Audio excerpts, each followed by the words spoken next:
que nós vamos trazer para a nossa audiência hoje certamente não emplacaria, né? Se nós estivéssemos aqui debaixo de muita água, debaixo de mudança, variação climática terrível, tal, esse assunto seria bem mais problemático, né? Mas hoje não. Hoje nós estamos vivendo um dia como a nossa imprensa que chama de o velho normal, né? E nós vamos falar sobre questões climáticas hoje. Por que nós vamos falar sobre questões climáticas num programa que trata sobre a geopolítica? Porque existem temas que estão acoplados à geopolítica internacional e que dizem respeito a franjas de interesse, né? De regiões inteiras, de continentes inteiros, do planeta como um todo, né?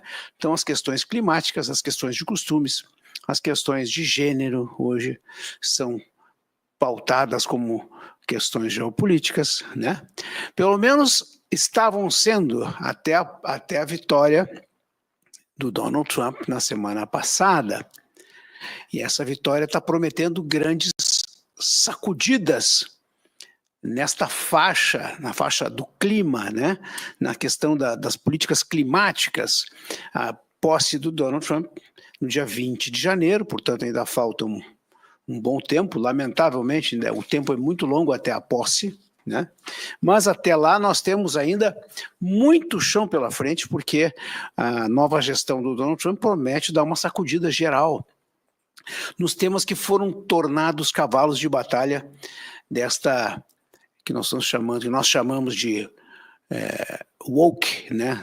O pessoal que utiliza minorias e aspectos como clima, gênero, religiosos também como cavalo de batalha para tentar angariar ou incrementar suas faixas de poder sobre outros. Eu vou conversar hoje também, nesse aspecto, sobre variações climáticas e outros temas correlatos, com o professor Tiago Maia, pesquisador físico, astrofísico, engenheiro nuclear e embaixador do Brasil na Declaração Climática Mundial. Tiago Maia, seja bem-vindo novamente aqui ao Mais Brasil Mundo. Estás conversando com uma grande parte da audiência gaúcha, mas também brasileira. Muito bom dia, meu amigo, tudo bem? Bom dia, Glauco. Obrigado mais uma vez pela presença. Deixa eu só fazer uma pequena correção. Eu sou engenheiro de petróleo e físico nuclear, tá? Ah, muito bem. Só essa pequena, mas o resto tudo certo. Físico obrigado. Nuclear, desculpe. Isso. Tá? Não, tranquilo, sem problema. O resto tá tudo certo. E sim, vamos comentar um pouco sobre isso daí, sobre essa questão, né, do governo Trump e algumas outras coisas, né, que o pessoal que gosta de falar de um fim de mundo, né, acha que Exato. o mundo vai acabar, né, por causa disso. Vamos começar por aí, professor. Como é que eu te chamo? Te chamo de professor? Chama de Tiago, tá ótimo. Tiago, amigo, então. qualquer coisa. Eu não tenho essas frescuras com títulos, com nada disso, não. Pode me chamar de como você quiser. Vamos em frente então, Tiago. Tu mesmo, inclusive, levantaste para mim semana passada que aqui em Porto Alegre teve um evento sobre mudanças climáticas, né? O 4º Summit Ambiental Internacional, promovido por um grupo hospitalar importante aqui de Porto Alegre, do Brasil hoje, né? Em que um meteorologista muito famoso, né? O Carlos Nobre, segundo aqui o jornal Correio do Povo, um dos maiores meteorologistas do país, teria dito que mudanças climáticas podem tornar o Rio Grande do Sul, olha só, o Rio Grande do Sul, quer dizer, ele não fala do mundo, ele não fala do Brasil, ele não fala do hemisfério sul, ele não fala da região sul, ele não fala da América do Sul, ele fala do Rio Grande do Sul. Pode se tornar inabitável em breve, né? Veio aqui em Porto Alegre esse senhor tratando com o tema urgência da ação climática, redefinindo o papel das instituições na preservação do planeta, né? Dizendo que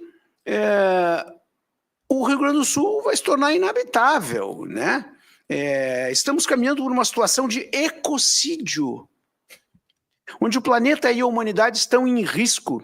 Precisamos zerar as emissões de gases de efeito estufa e combater o desmatamento e o comércio de animais selvagens para evitar a origem de novas pandemias.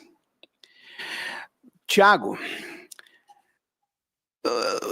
estou tentando entender o seguinte: nós tivemos uma enchente aqui, dramática, no mês de maio deste ano. Uma enchente que provocou mais de 100 mortes. Uma enchente que realmente criou um transtorno de 30 e mais dias aqui na região, principalmente na região da Grande Porto Alegre. Isso significa que nós vamos todos ir para o espaço? Significa que isso aqui é possível, que esse cidadão falou, que o Rio Grande do Sul vai se tornar inabitável, assim como o solo de Vênus, em breve espaço de tempo, Tiago?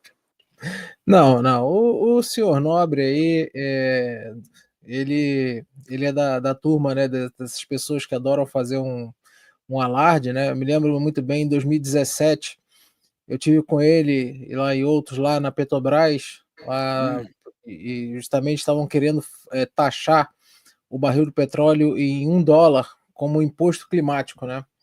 E ainda bem que nós conseguimos reverter essa loucura, né? Que nós estávamos lá justamente, né, no Conselho de Meio Ambiente da Petrobras, e os nossos argumentos, né, contra essa taxação, que na época até a Petrobras estava tentando sair da lama, né, literalmente, e taxar em $1 o barril não ia adiantar em nada, tanto quanto ações, né, possíveis ações climáticas, quanto ações, né, de mitigação ou qualquer coisa, mas poderia impactar diretamente, né, na economia. E o senhor Nobre tomou um pau, né, lá no debate, e só que infelizmente ele é ligado a grupos políticos, ligado a governos, tal, e está sempre, né, na mídia falando isso. Mas, ok, ele tem lá seus méritos, né, para isso, né? Tem lá seus méritos para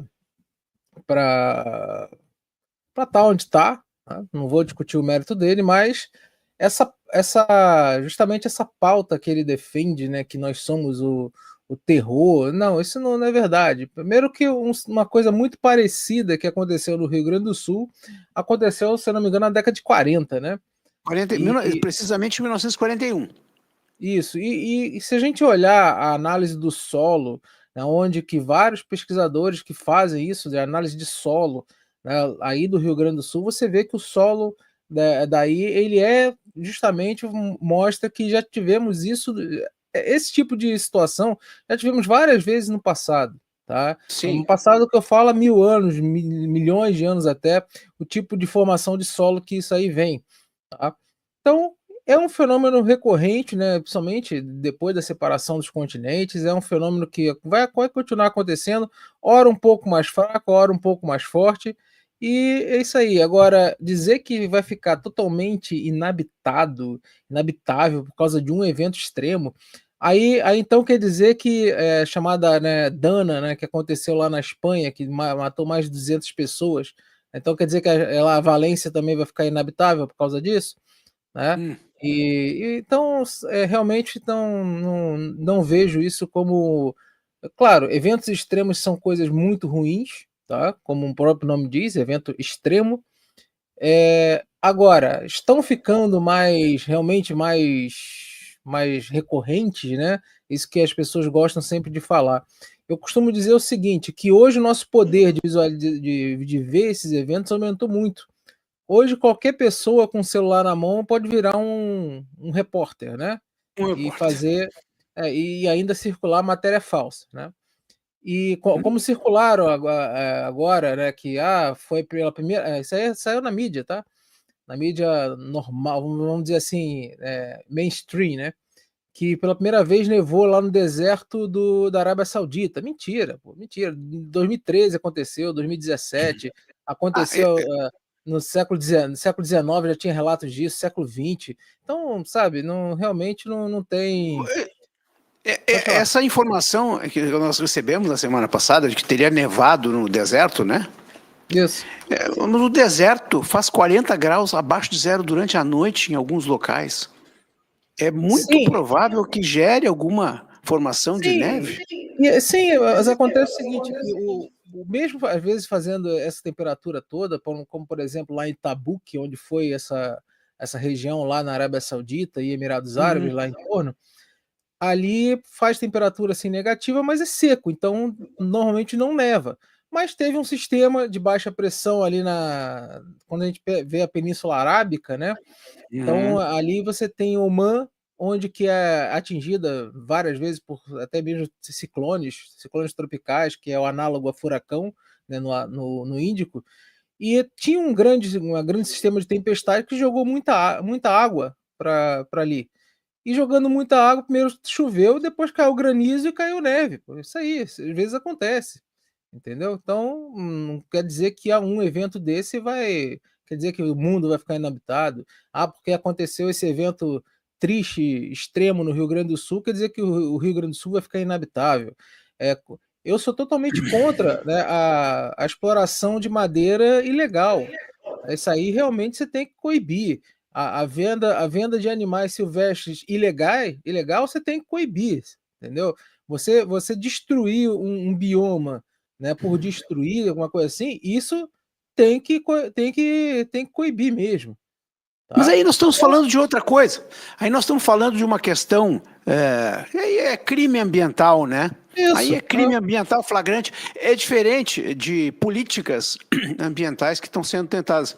Por exemplo, o professor, o climatologista Nobre, disse o seguinte: a temperatura global do ar já está 1,3 graus Celsius acima dos níveis pré-industriais. E na média dos últimos 5 anos, 3,3 graus Celsius acima. Se chegarmos 4 graus Celsius acima, o Rio Grande do Sul poderá se tornar inabitável. Quer dizer, que estado é esse? Sabe que o nosso hino rio-grandense, ele tem um trecho, uma das suas estrofes, que diz assim: sirvam nossas façanhas de modelo a toda a terra. Então, o gaúcho tem essa mania, né? Assim como outros locais têm a mania de se achar meio que no centro do mundo, né? No umbigo do planeta. Até isso não é novidade. Mas achar que o Rio Grande do Sul, caso a temperatura aumente, o Rio Grande do Sul vai se tornar inabitável, como é que isso aí não pode ser considerado um crime ambiental intelectual, Tiago? Primeiro porque não se tem, eu nunca vi o registro de que essa temperatura, nos últimos 5 anos, estaria 3,3 graus Celsius acima. Eu não acho essa informação em lugar algum. Né? E se chegarmos a 4 graus, por que não 5? Por que não 3,8 ou 3,7? De onde é que esse sujeito tira essa informação? Olha, é melhor eu não falar de onde ele tira aqui, senão o programa pode cair, entendeu? Porque, pode ser daquele, né, vamos chamar de furico, né? Então, porque realmente a maioria desses números mirabolantes eles vêm de modelos, tá?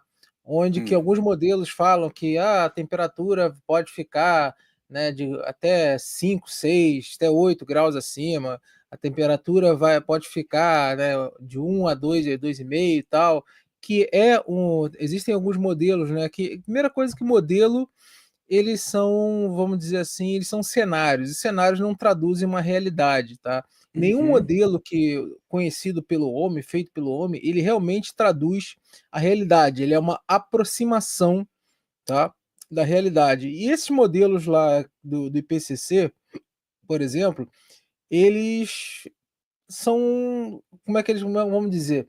Existem alguns fatores que eles não pegam, tá?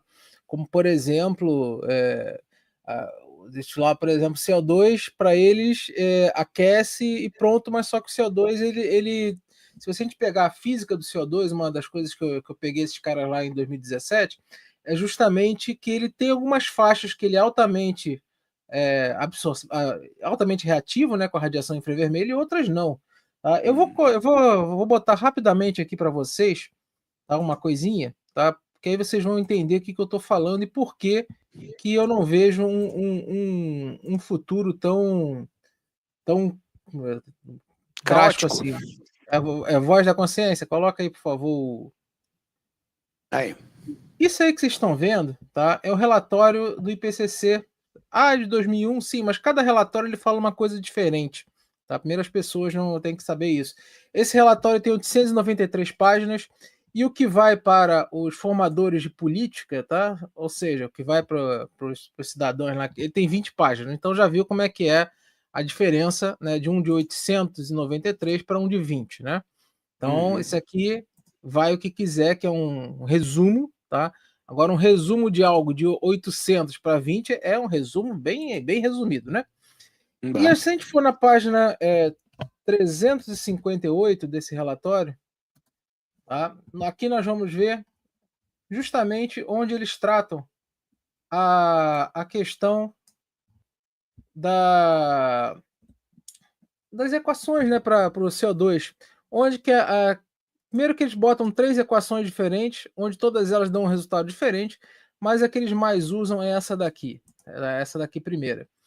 E falam que em 1750, tá, a quantidade de CO2 era 278, hoje está aproximadamente 422, tá?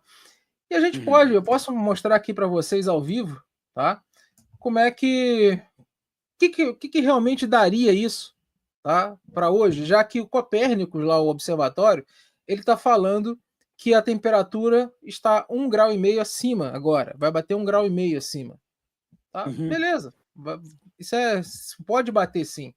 Então, seja, aqui onde ele fala que C, né, eu vou botar aqui rapidamente na apresentação que eu coloquei, tá? Que justamente aqui, né, é a imagem do Copérnico, tá? Que fala que tá vai bater 1 acima, a concentração lá de CO2 medida lá pela NASA, as variações é aqui que eu queria chegar, né? Que aqui vai ficar maiorzinho para vocês poderem ver, tá? É a mesma fórmula lá que eu mostrei que é de origem do relatório do IPCC. Isso aqui é a concentração atual, isso aqui é a concentração, né, antiga. Então, se a gente pegar a concentração atual de 422. Mas tem metano. Sim, atualmente o metano está dando. Vai dar uns 25 ppm a mais, tá? De CO2 equivalente. Divididos por 278, aí você aplica um negócio chamado logaritmo natural, que as pessoas odeiam, né? Depois você multiplica por 5,35. É a fórmula deles. A partir daí, para a variação de temperatura, é a forçante radioativa versus esse parâmetro aqui, que é chamado de sensibilidade climática. E segundo o IPCC, 0,26. Então, você multiplica por 0,26, que dá uma variação aproximadamente de 0,66, né, graus Celsius. Vou até aumentar aqui para vocês verem, tá? Então, ou seja, considerando que toda essa emissão que aconteceu, toda essa variação fosse humana, que claro que não é, tá? A temperatura média teria aumentado 0,66. Ou seja, com a fórmula do próprio IPCC. Mas tem óxido nitroso. Sim, o óxido nitroso, aproximadamente, hoje em dia, é 0,334 CO2 equivalente. Então, não alteraria nada essa conta aqui. Então, o que eu quero dizer? Eu quero dizer que, sim, a temperatura aumentou. Sim, nós temos uma fração de culpa nisso. Sim, o CO2 ele tem essa questão climática, ele tem essa forçante chamada radiativa, que aumenta quanto que é o chamado feedback positivo, só que não é essa destruição todas que eles estão passando nessa concentração atual. Entendeu? Então, eu mostrei aqui para vocês a fórmula que é a mais usada lá pelo relatório, do terceiro relatório, quanto é que dá, já somando metano. E qual seria a faixa aí que deveria ser preocupante dessa variação? Olha, eu posso dizer o seguinte, deixa eu até voltar. E essa variação pode diminuir nos próximos anos, por exemplo? Ou ela tende a aumentar? Vai tender, por enquanto vai tender a aumentar, tá? Porque a história do planeta nos mostra que o CO2 ele sempre foi um pouco mais alto, tá? Então isso aqui nós vemos que essa história de alguns milhões de anos, tá? 80 milhões de anos. Inclusive aqui, ó, Hansen, é o James Hansen, né? Aquele cara que fez lá vamos dizer, uns alardes lá da questão de mudanças climáticas. Então, nós vemos que sempre, poucas vezes, né, na nossa história, que nos últimos 20 milhões de anos, 25 milhões de anos, o CO2 esteve realmente abaixo do que está agora, algo em torno de 400 ppm agora, e aqui estava abaixo. Como também teve no final do Cretáceo, onde que uma das minhas hipóteses, né, para a extinção dos dinossauros não foi só O impacto extinção do parte dos dinossauros, não foi só o impacto. Aquele impacto eu falo que foi, vamos dizer assim, um golpe de misericórdia, né? Porque já teve uma grande queda de dióxido de carbono aqui, né, com variações de temperatura para baixo e para cima, onde que variações de CO2 você tem o que? Impactos na fauna. Impacto na fauna negativo, você tem impacto nos herbívoros negativo, você tem impacto nos carnívoros negativo. Então já tem até pesquisas falando que no final do Cretáceo, lá onde eles foram, né, embora, a diversidade biológica já era pouca dos dinos. Então, a tendência é dar uma subida, sim, de CO2. Tá? A tendência é dar uma subida. Só que outros fatores influenciam na temperatura. Né? Como nós mostramos aqui, né, eu gosto muito desse gráfico que eu faço as análises. Todo esse pico para cima aqui é região de El Niño, todo esse pico para baixo é região de Laninha. Aqui nós tivemos a erupção do Monte Pinatubo, que não tinha nem El Niño nem Laninha, tá? Onde que diminuiu a temperatura em 0,5 grau no planeta durante 2 anos. E aqui, além de El Niño, nós tivemos o vulcão submarino, que já falei aqui também, ele aumenta a temperatura. E eu falei que ia aumentar de 0,3 a 0,6 e jogou a temperatura lá para cima. E agora, como eu mostrei para vocês, desde lá do período pré-industrial, né, eles falam que está aqui, ó, 2024 tal, né, 1,5 grau. E no meio desse ano, eu até fiz um vídeo falando que 2004 seria o ano mais quente. Né? Só que eles falam que é o ano mais quente de todos os tempos. Não é de todos os tempos, da era do satélite. Isso que a gente pode afirmar. Porque se a gente pegar de todos os tempos, né, primeiro que é uma coisa bem difícil, né, de ver isso. Agora, se a gente pegar, né, para trás aqui, porra, a temperatura presente está aqui, a passada está aqui. Ó. Então, nós já tivemos questões também com temperaturas mais altas. A questão é, a nossa fauna hoje em dia, ela vai conseguir se adaptar? Claro que tem todo dia, todo ano, tem uma extinção de alguma espécie que não consegue se adaptar às forçantes ambientais, tem pressão antropogênica também, mas falar que o planeta vai desaparecer, que vai acabar com tudo, isso aí é um exagero tremendo. Tiago, a única conclusão que se chega, primeiro, sim, existem dados que são comprovadamente verdadeiros e que são indiscutíveis, e existem dados que são absolutamente desencontrados. Né?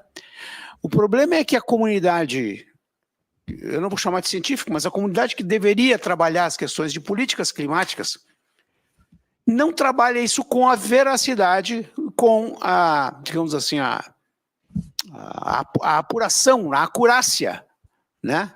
A acuracidade devida, fazendo com que várias versões sobrevivam ao mesmo tempo, e muitas delas com uma visão catastrófica que nós já tivemos no passado recente. Nós já tivemos visões catastróficas do planeta ao longo dos séculos. Né? E uma dessas visões catastróficas, eu nunca vou esquecer, o professor Roberto Mui Laerte, que foi um produtor cultural muito forte, um escritor, um intelectual de São Paulo, falecido. O Dr. Roberto contou, num evento que nós estávamos em São Paulo, ele contou o seguinte, ele mostrou inclusive uma manchete de um jornal de Paris no final do século XIX, dizendo o seguinte, que o aumento do número de carruagens e de cavalos nas grandes cidades da França faria com que até a metade do século XX as ruas estivessem com 6 metros de estrume. Olha só. Então, esta é uma previsão daquelas catastróficas que os caras não levaram em consideração o desaparecimento das carruagens e a retirada dos cavalos das ruas, o surgimento do veículo, do motor a combustão, né, dos veículos elétricos, bondes, veículos urbanos. E tudo isso, claro que não tinha sido levado em consideração. No entanto, a catástrofe era a constante do jornalismo e da intelectualidade e dos formadores de opinião na época. Com o tempo, a gente pensa que isso mudou. A gente achava que isso teria mudado, teria melhorado um pouco, mas não. Vem aqui um climatologista numa palestra aqui, no Rio Grande do Sul, dizendo que o nosso estado, onde nós estamos, vai se tornar inabitável em breve. Ele não soube dizer o que é o em breve. Se são daqui a 100 anos, 200 anos ou 1 milhão de anos, ele não sabe. Né? No entanto, ele é capaz de dizer ou vaticinar algo, e nesse sentido é que se entende a presença da questão climática na geopolítica internacional. Ou seja, existem camadas de interesse e de poder que acabam levando ao caos informativo e uma enorme crise informacional, no sentido de fazer com que a gente não saiba em quem confiar, no que confiar. Né? Semana retrasada, o senador John Kennedy, o nome dele, o senador é John Kennedy, perguntou para um pesquisador numa reunião do Senado americano, perguntou o seguinte: olha, com este investimento que nós queremos, que vocês querem que nós façamos, do dinheiro do pagador de impostos americano, 50 trilhões de dólares, vocês querem que a gente invista 50 trilhões de dólares para que em 50 anos haja melhorias nas mudanças climáticas. Qual o impacto disso aqui nos Estados Unidos? Quanto vai reduzir a poluição? Enquanto vai reduzir a emissão de poluentes, etc. e tal? O sujeito não conseguiu responder uma pergunta. Mas eles querem 50 trilhões de dólares. Entende? E é por isso que o mundo, assim como tem os seus ciclos, ele dá voltas, e nessas voltas ressurge a razão, ou pelo menos o questionamento, do tipo, opa, essas políticas climáticas do jeito que vão, alguém vai pagar conta e alguém vai deitar e rolar. Né? E aí vence a eleição, o presidente eleito dos Estados Unidos, Donald Trump, que já anunciou, já em 2017, que os Estados Unidos estariam deixando o Acordo de Paris, do clima, certo? Então, eles estão dando por certo que os Estados Unidos, de novo, vai deixar o Acordo de Paris, né? E também o Trump está dizendo o seguinte, tem uma cúpula de ação climática das Nações Unidas que ele também anunciou saída dos Estados Unidos, né? E vai tentar tirar os Estados Unidos de outras negociações climáticas, onde ele está dizendo o seguinte: nós estamos nos comprometendo, nós estamos investindo trilhões de dólares, mas eu não vejo a China fazer nada, eu não vejo a Rússia fazer nada, eu não vejo os outros países fazerem absolutamente nada, senão encherem as burras das suas ONGs de dinheiro e obter ganhos políticos com isso. Tá certo o Donald Trump, Thiago? Olha, na minha humilde opinião, tá? Eu não sou especialista em geopolítica, mas sim, está. Bom, eu costumo dizer que para os Estados Unidos, tá, a vitória do Trump para mim, foi excelente. Ele vai fazer lá o protecionismo dele e tal, isso aí, né, America First, né, que ele faz. Esse protecionismo pode gerar algum problema, né, para nós, claro, né, por causa de impostos. Uhum. Mas, tirando essa parte, né, que realmente eu não sou especialista, mas essa questão, né, de políticas, né, que você está falando, por exemplo, gira muito em torno de cessar as emissões, principalmente com troca de matriz energética. Em 2021, tá, quando a gente ainda estava com Laninha, agora eu não lembro se foi 2021 ou 2022, teve uma nevasca lá nos Estados Unidos que muitas cidades lá ficaram sem luz porque aquela torre eólica parou de funcionar, emperrou por causa de gelo. E Uhum. o gelo acumulado nas placas né, as placas solares, né, as Fotovoltaicas. Uhum. fotovoltaicas, né, também não conseguia fazer elas produzirem. Então, realmente, eles têm esse problema, como eu disse, placas solares e os cataventos lá, eu sempre falo, eu não sou contra, mas eu sou contra eles serem a principal fonte, uma das principais fontes de matriz energéticas, tá? Onde, como eu já falei, um povoado lá na casa do cacete, virando à direita ou à esquerda, dependendo aí do seu, né, sua ideologia, ele simplesmente vai servir para aquele povoado ter energia. Onde que levar um leão, construir, pode ser um problema. Por exemplo, pessoas que vivem num deserto, interiorzão lá do Nordeste, um sertão. Só que aí tem grandes problemas que são envolvidos, que, por exemplo, eu já falei, torres eólicas, elas têm problemas com a própria fauna, onde que Uhum. tem pesquisas aqui no Brasil que falam que a onça, tá, que o pessoal fala quando tem problema lá de incêndio, coitadinha da onça, mas a onça ela está se desviando de antigos locais de caça dela por causa de torres eólicas, por causa do barulho. Pássaros são mortos a dezenas de milhares lá nos Estados Unidos, morcegos Uhum. também. Então, é muito interessante, né, beleza, vamos salvar o planeta das emissões, né, com o caso, dessa questão dos aerogeradores e das placas solares, mas dane-se a fauna, dane-se, né, o resto. Então, eu realmente eu fico abismado com isso. E, gente, eh, as termoelétricas, tá, não tem jeito, você tem que ter. Vide lá o que está acontecendo lá na Alemanha, quando a Rússia Uhum. cortou, né, o gásinho deles, eles ficaram desesperados, tá.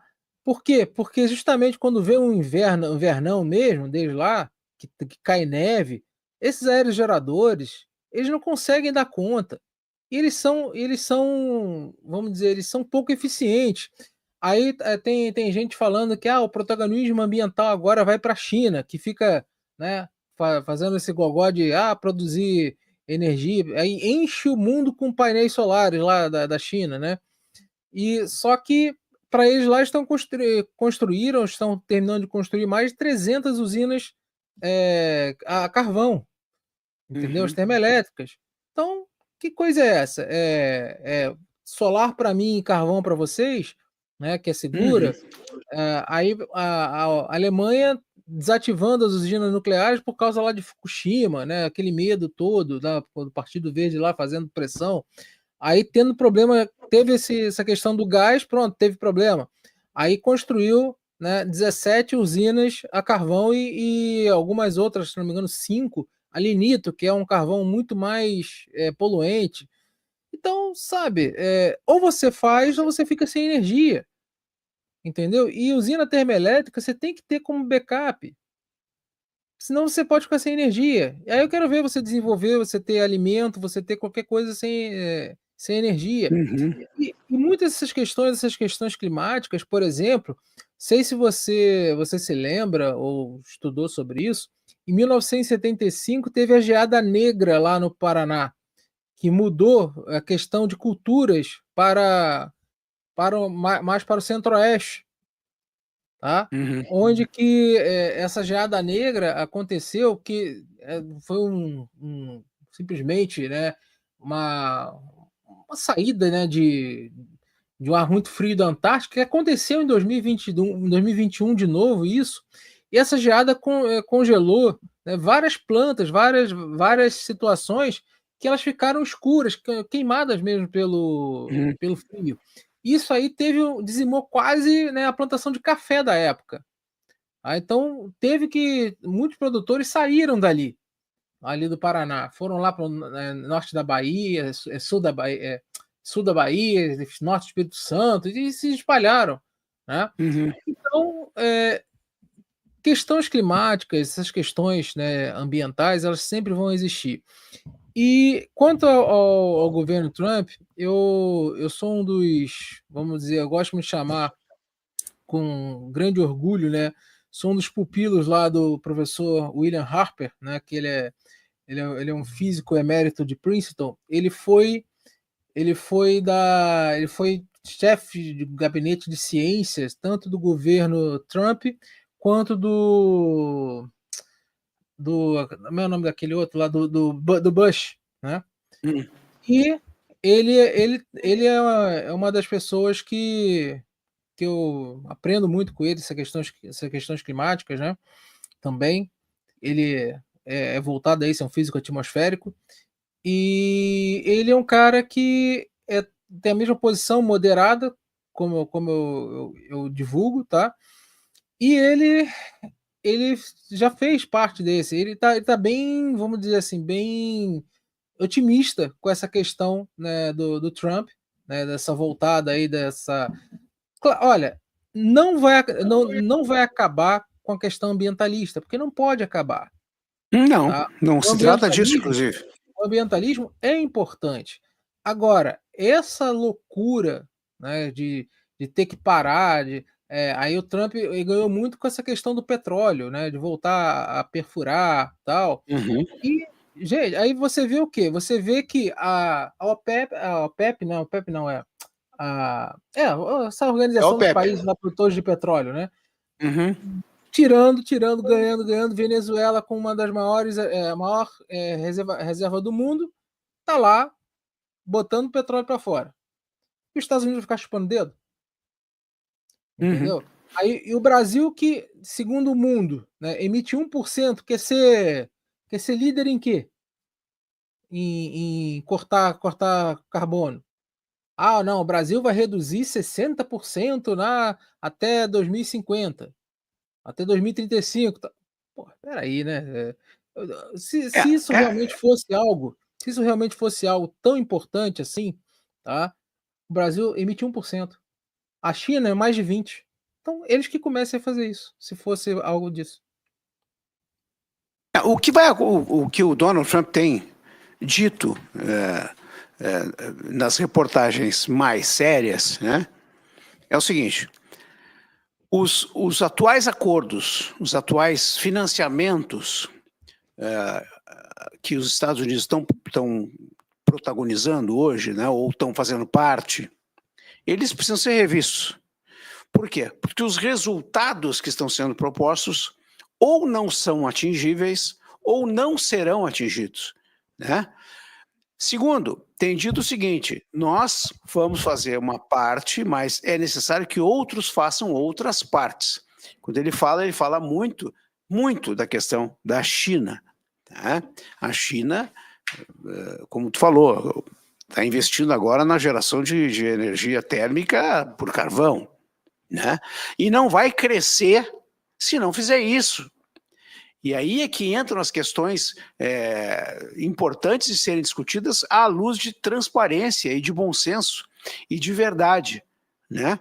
Nós temos que reduzir a emissão de gases nocivos ao ambiente, é óbvio. Mas isso é que nem falou uma ouvinte aqui, é matando as vacas? É impedindo a pecuária? É diminuindo as lavouras, como queriam fazer na Holanda? Olha o grau de patologia, de doença a que são levadas essas questões climáticas se a gente não tiver um freio de arrumação do tipo, opa, quer dizer que tu queres acabar com um hábito alimentar de milhões, de bilhões de pessoas, porque tu está dizendo que a flatulência da vaca é responsável pelo aquecimento global. Né? E esse tipo de insanidade, como esse cidadão que veio para cá dizer que o Rio Grande do Sul vai se tornar inabitável, né? Este tipo de coisa precisa de ajuste, né? Este tipo de informação desencontrada que serve para que alguns obtenham poderes sobre outros, e que esse é um modelo que o Trump vai estar dizendo, olha, por exemplo, o que tem ONG recebendo de dinheiro aqui para preservar a Amazônia, o Cerrado, esse dinheiro não vai parar nos ambientes, não vai parar nos ecossistemas locais. Esse dinheiro vai parar no bolso de fulano, ciclano e beltrano. E esse dinheiro jorra em ONGs aqui no Brasil. E esse é o certo a fazer? É assim que tem que continuar? Claro, tem muita gente que acha que sim, é por razões óbvias, mas não é. As questões, por exemplo, de como é que um país vai continuar crescendo, a mobilidade urbana vai depender de bateria de lítio. É isso? Claro que não. Devemos parar de produzir automóveis elétricos? Claro que não. A ideia está na busca de alternativas energéticas complementares e suplementares para que isso permita a evolução da sociedade, permita a evolução humana. Não, temos que agora parar a emissão. Esses caras, esse Nobre e outros, eles vieram para cá de avião. Né? Diz para ele pegar um trem, vem de barco à vela, para tu evitar a emissão. Não estou nem aí. Né? É sempre, e aí o próprio Trump disse, quem vai pagar o pato vão ser de novo as nações mais pobres, as nações subdesenvolvidas, as nações em desenvolvimento. Porque essas vão ser impedidas de crescer. Entendeu? E aí tu pega uma agenda globalista dessas enfiada dentro do Brasil, tá colando, que é uma barbaridade. Nós temos um presidente que quer compartilhar a gestão ambiental da Amazônia brasileira. E assim vai. Então, quando a gente fala que o Donald Trump está chegando e vai chegar para fazer um rearranjo deste e de outros processos geopolíticos que envolvem clima, costumes, poder e outras questões, é nisso que nós estamos falando. Não é de dizer assim, o Trump agora vai aumentar a emissão de gás porque ele é contra a energia solar. Só um imbecil diz uma coisa dessa. Mas está cheio de imbecis. A nossa imprensa está cheia de imbecis, que são capazes de dizer que o sujeito agora vai perfurar petróleo nos Estados Unidos. Ora, por que ele vai perfurar petróleo nos Estados Unidos? Vai baixar o preço do petróleo. Ao baixar o preço do petróleo, consegue desenvolver mais o mercado, gerar mais emprego, aumentar a riqueza, aumentar a energia, a vibração da economia. E aí, professor, a energia nuclear. O Trump já declarou que vai apoiar a ampliação da geração de energia nuclear. Eu sei que o amigo é um entusiasta. E eu sei também, e pela informação que eu já recebi, é que se trata da única fonte de energia capaz de, numa eventualidade de nós tivermos de sacrificar a energia elétrica ou a energia gerada termicamente, como gás e carvão, seria a única capaz de suportar a economia. Fala um pouco mais para a gente sobre isso. Sim, mas antes de só ilustrar o que você falou um pouquinho antes, nosso grilo falante, bota aí, por favor, na tela. Aí. Você já ouviu falar nisso aqui? Tá, mas gostaria de que o amigo conversasse sobre isso. É muito importante e atende a um pedido de uma das nossas ouvintes aqui, do Mais Brasil Mundo. Farms here, forests there, né? Isso aqui foi... Fazendas aqui, florestas lá. Isso, exatamente. Isso aqui foi feito, né, nos Estados Unidos já tem algum tempo, onde que é um relatório que eles produziram que para aumentar justamente a questão, né, de fazendas lá, né, do agronegócio deles lá, que é muito bom, né? E o Brasil sempre foi um competidor em muitas coisas, né? Então, o que eles calculavam, né? Isso aqui, né? De quanto que seria, né, alguns bilhões de dólares, né? Disso daí, aí impactos e tal. E a partir desse relatório aqui, tá? Passou a quê? Passou a... Olha quem tá o primeirinho aqui, ó. Em primeiro lugar, nós. né? Manter as nossas florestas, não é isso? Exatamente, manter as nossas florestas. Aí, ao primeiro lugar, né? Uhum. E onde que fala, né? O anual de tirar florestas, né? Então, manter. Então, aqui só tem países que não são desenvolvidos, né? E esse tipo de relatório, né, fala que eles pagam ONGs para atuar aqui no mundo, tal, e inclusive no Brasil, para atuar contra o agronegócio, a favor da floresta em pé, não fosse, né, proibir desmatamento, tal. E hoje em dia nós sabemos que as melhores práticas de mercado elas estão voltadas o quê? À união da agricultura com a floresta. A pecuária com a chamada agrofloresta é algo fantástico, que é até bom para o boizinho, que tem uma sombrinha lá, pode dar uma relaxada, tal, é até bom, entendeu? Uhum. Então, as pessoas que acham que expansão de agronegócio é acabar com floresta, é acabar com isso, está totalmente desatualizado e está falando bobagem. E tá falando bobagem, tá? Então, queria só falar rapidamente desse daqui, porque esse relatório existe, tá? Esse relatório existe. Se você quiser, eu te mando até o link depois para, se quiser trazer algum especialista para falar sobre isso, que eu realmente não sou especialista em geopolítica, mas esse relatório existe, tá? Bom, a questão da usina nuclear, eu lembro que durante o governo Trump, eu participei de um grupo chamado NOWELD, que era um grupo de aconselhamento energético do governo Trump. Tá? E justamente os nossos relatórios lá para eles eram questão da usina nuclear, tá? Para investimento em usina nuclear, porque é a mais estável, é a maior densidade energética e ela é aquela usina que vai ter diferenças, por exemplo, se cair uma nevasca, né, a usina vai continuar lá e vai ficar. Dependendo da construção, se cair um dilúvio, tá? Como aqui no Rio Grande do Sul, a usina vai continuar. Claro, você não vai colocar uma usina numa beirada onde bate um furacão, lá nos Uhum. Estados Unidos.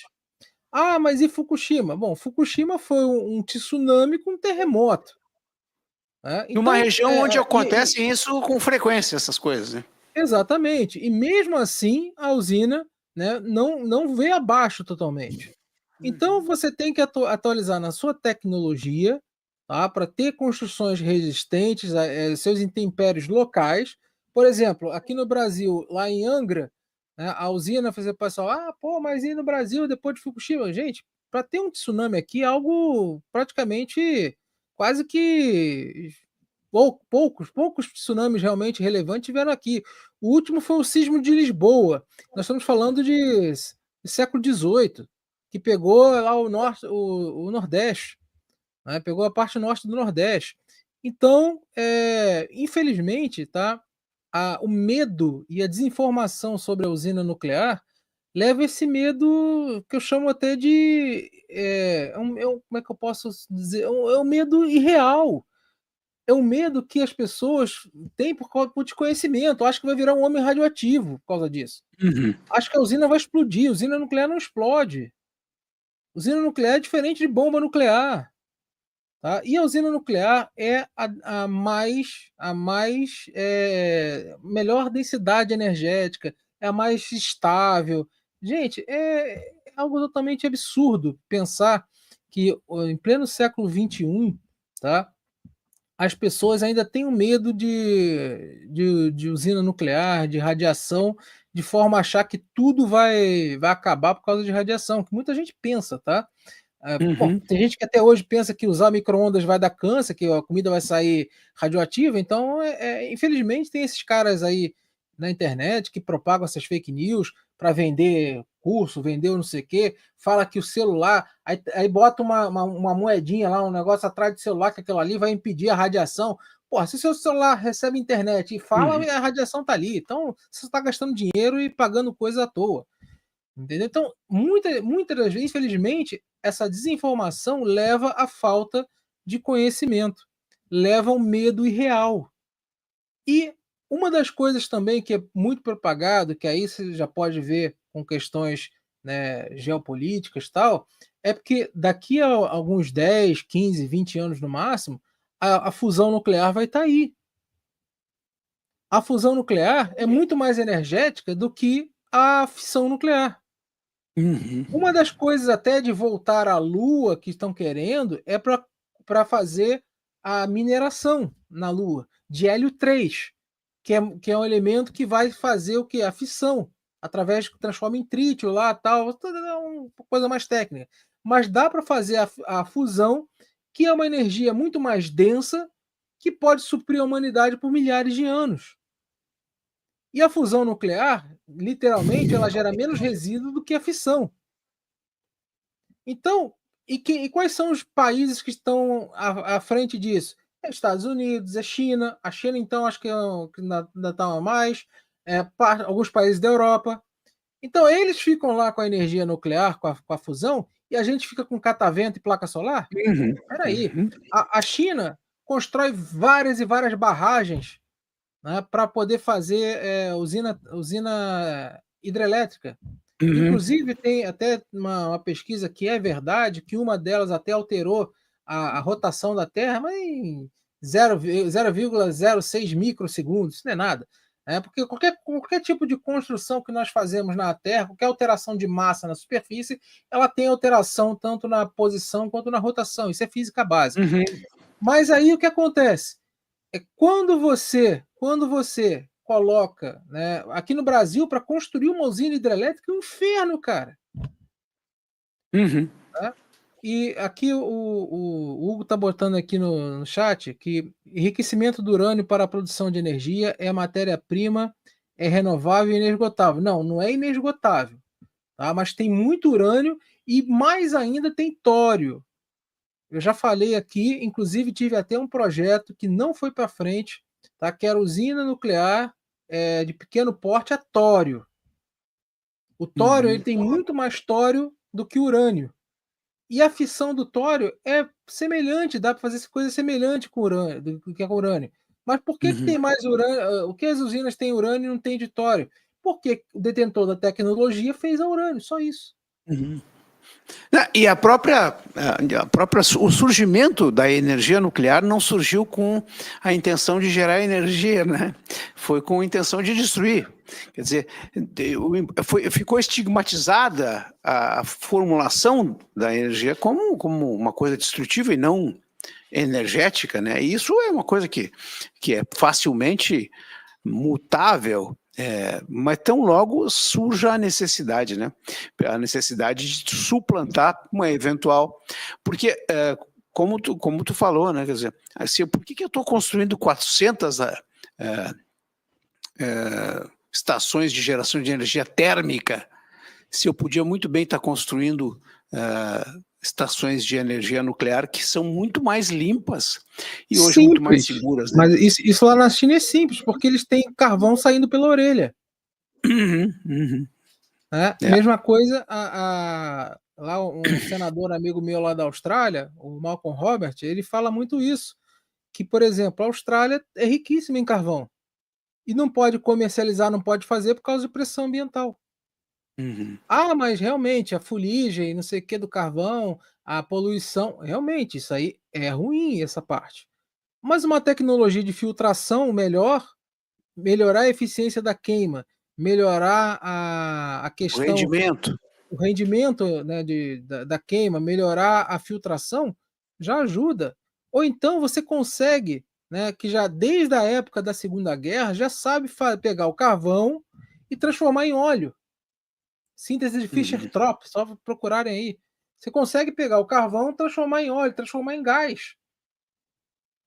Então você Uhum. pode tem alternativas que não precisa só gerar a carvão, você pode fazer outras coisas também, tá. Então, mas se você tiver melhorar a filtragem, né, então você vai ter a emissão se é aquela fumaça negra, realmente passar ali com aquele cheiro, aquela coisa é horrível. Uhum. Isso aí realmente é ruim, né, tanto para o escapamento de um ônibus na grande cidade, aquele traço, né, saindo lá, é ruim. Agora, se você melhorar, né, a eficiência, a filtragem, porra. Eu acho que essa tua manifestação aí, ela é o segredo né, do bom senso, né? Quer dizer, reciclar, otimizar, tornar mais efetivo o uso do combustível, seja ele qual for, né? Filtragem, preparação, e acima de tudo, por exemplo, eu estava vendo uma matéria sobre como é que fazem a reciclagem do lixo lá em Singapura. É reutilizado 100%, inclusive para revestimento de substituição ao asfalto. São coisas fantásticas que são feitas, né? Mas aí é com seriedade, né, Tiago? Essa é a diferença, né? Em vez de fazer toda uma presepada em cima bater carteira do contribuinte, fazer com que a gente discuta as questões, quando na verdade essas coisas deveriam chegar para a gente de maneira concisa e verdadeira, né? E isso é que é o lamentável, isso que torna a questão ambiental polêmica, torna a questão ambiental discutível, né? Porque os cientistas divergem a respeito do volume de CO2. Não é o volume de CO2. Porque não são as florestas que são responsáveis, são os pulmões do mundo, são as algas verdes dos oceanos. Quer dizer, ninguém chega a uma conclusão a ponto de dizer assim, olha, vamos todos juntos, a partir de um substrato único, verdadeiro, vamos todos juntos caminhar na mesma direção, e aí sim, né? Cada um fazendo a sua parte, entendendo o quão é importante fazer aquilo. E aqui eu não estou falando do cidadão, eu estou falando da empresa, estou falando da comunidade, do Estado, do país como um todo. Por isso que tem esse desnível de energia, né? Os Estados Unidos dizendo, olha, eu topo, mas eu não quero fazer sozinho, como normalmente eu entro. Né? Quando eu vou para uma guerra, eu que pago. Quando eu entro numa organização como a OTAN ou a ONU, sou eu que pago. O resto tudo só usufrui eu que pago. E também essa questão de utilizar o terceiro mundo, como no nosso caso, como, vamos manter os caras lá subdesenvolvidos, vamos manter os caras cativos da nova ordem mundial e a gente continua ganhando, faturando e eles continuam na pobreza. Isso é que é triste. Tuas palavras finais, Thiago Maia, e eu desde já te agradeço muito por ter vindo ao Mais Brasil Mundo, sempre com muito esclarecimento e muita informação. Obrigado pelo convite mais uma vez aí. E só para terminar, falar um pouco que você falou, tá? A Greta Thunberg, que eu sou completamente contra ela, né? Não pela pessoa, não pelo CPF, mas pela idiotice que ela fala.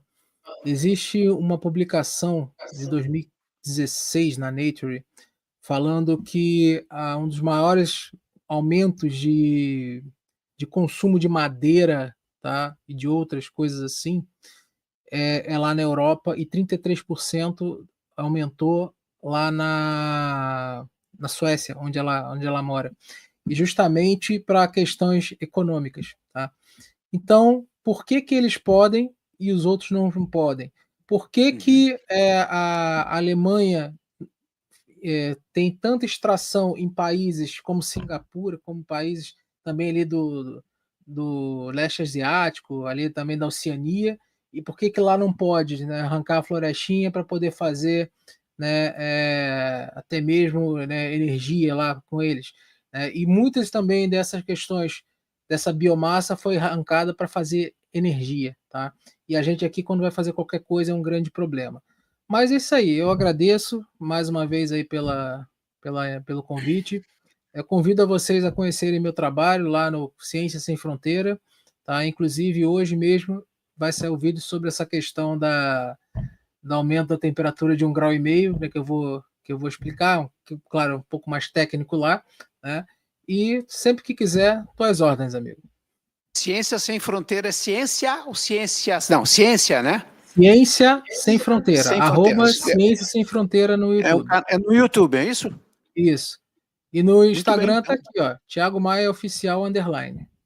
Perfeito. Então, E sigam tem o um trabalho jogador de futebol, né, que foi É isso. que, né, veio depois de mim, né, mas ele pegou o Instagram primeiro. Mas não tenho nada a falar dele, problema. do que ele fez para o Rio Grande do Sul, pelo contrário, é um orgulho ter o mesmo nome dele.